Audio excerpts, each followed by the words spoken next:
Praise the lord. మా ఛానల్ని వీక్షిస్తున్నటువంటి మీకు అందరికీ కూడా ప్రభువైన యేసుక్రీస్తు వారి నామంలో ప్రత్యేకమైనటువంటి వందనాలు తెలియజేస్తూ ఉన్నాను. ఈ దిన ధ్యాన భాగం పేతురు గారు రాసినటువంటి మొదటి పత్రిక 5వ అధ్యాయం 7వ వచనాన్ని చదువుతూ ఉన్నాను. ఆయన మిమ్మును గూర్చి చింతించుచున్నాడు గనుక మీ చింత యావత్తు ఆయన మీద వేయుడి. ఈరోజు వాక్యం వింటున్న నా ప్రియ సహోదరి సహోదరుడా,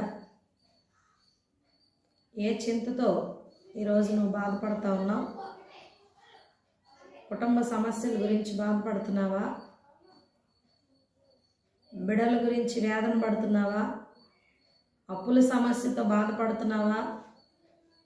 కుటుంబంలో నెమ్మది లేక బాధపడుతున్నావా? అనారోగ్యంతో బాధపడుతూ ఉన్నావా? ఈరోజు దేవుడు నీతో మాట్లాడుతూ ఉన్నాడు. ఈరోజు నీకు ఒక శుభవార్తను దేవుడు తెలియజేస్తూ ఉన్నాడు. దేవుడు నిన్ను గూర్చి చింతిస్తూ ఉన్నాడు కనుక నీ చింత యావత్తు కూడా ఈరోజు నుండి ఆయన మీద వేయి. నిబ్బరమైన బుద్ధి కలిగి ప్రార్థన చేయి.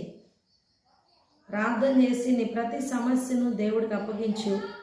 తప్పకుండా దేవుడు నీ జీవితంలో గొప్ప కార్యాలు జరిగిస్తారు. అట్టి కృప దేవుడు మీకు అందరికీ దయచేయును గాక.